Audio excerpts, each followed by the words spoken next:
Iran के बीच जारी युद्ध के बीच राष्ट्रपति डोनाल्ड ट्रंप को अपने ही देश में बड़ा राजनीतिक झटका लगा है। अमेरिकी सीनेट में ट्रंप प्रशासन की ओर से पेश किया गया करीब $1 ट्रिलियन का सालाना रक्षा विधेयक नेशनल डिफेंस ऑथराइजेशन एक्ट आवश्यक समर्थन नहीं मिलने के कारण आगे नहीं बढ़ सका। यह बिल अमेरिकी सेना के जवानों की सैलरी बढ़ाने, हथियारों के आधुनिकीकरण, सैन्य तैयारियों को मजबूत करने और पेंटागन के रक्षा बजट में बड़े इजाफे के लिए लाया गया था। लेकिन डेमोक्रेट सांसदों ने ईरान के खिलाफ जारी सैन्य अभियान का विरोध करते हुए इस विधेयक का समर्थन करने से इनकार कर दिया। उनका कहना है कि जब तक ट्रंप प्रशासन ईरान में चल रही सैन्य कार्रवाई को लेकर कांग्रेस और अमेरिकी जनता के सामने स्पष्ट रणनीति नहीं रखता, तब तक रक्षा बजट में इतनी बड़ी बढ़ोतरी को मंजूरी नहीं दी जा सकती। सीनेट में डेमोक्रेट नेता चक शूमर ने ट्रंप प्रशासन पर तीखा हमला बोलते हुए कहा कि National Defense Authorization Act Iran में हो रही लापरवाही के लिए परमिशन स्लिप नहीं बन सकता। उन्होंने आरोप लगाया कि राष्ट्रपति ट्रंप अमेरिकी लोगों को ऐसी जंग से और गहराई तक धकेल रहे हैं जिसका ना तो कोई स्पष्ट उद्देश्य बताया गया है और ना ही उसे खत्म करने का कोई ठोस रोड मैप सामने रखा गया है।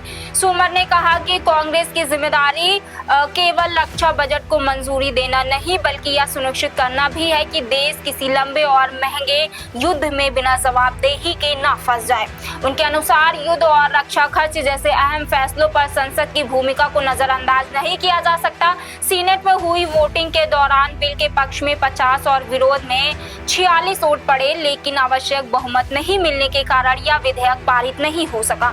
इस नतीजे को ट्रंप प्रशासन के लिए बड़ा राजनीतिक झटका माना जा रहा, क्योंकि यह रक्षा विधेयक लंबे समय से दोनों दलों के समर्थन से पारित होता रहा। इस बार ईरान युद्ध के मुद्दे ने अमेरिकी राजनीति को गहराई से प्रभावित किया और डेमोक्रेट्स ने रक्षा बजट को ही सरकार पर दबाव बनाने का माध्यम बना लिया। यह घटनाक्रम ऐसे समय में सामने आया जब व्हाइट हाउस ने कांग्रेस को औपचारिक रूप से जानकारी दी कि ईरान के खिलाफ अमेरिकी बमबारी फिर शुरू कर दी गई, जिसके बाद दोनों देशों के बीच संघर्ष एक बार फिर तेज हो गया। लगातार बढ़ते सैन्य तनाव का असर वैश्विक अर्थव्यवस्था पर भी दिखाई दे रहा है।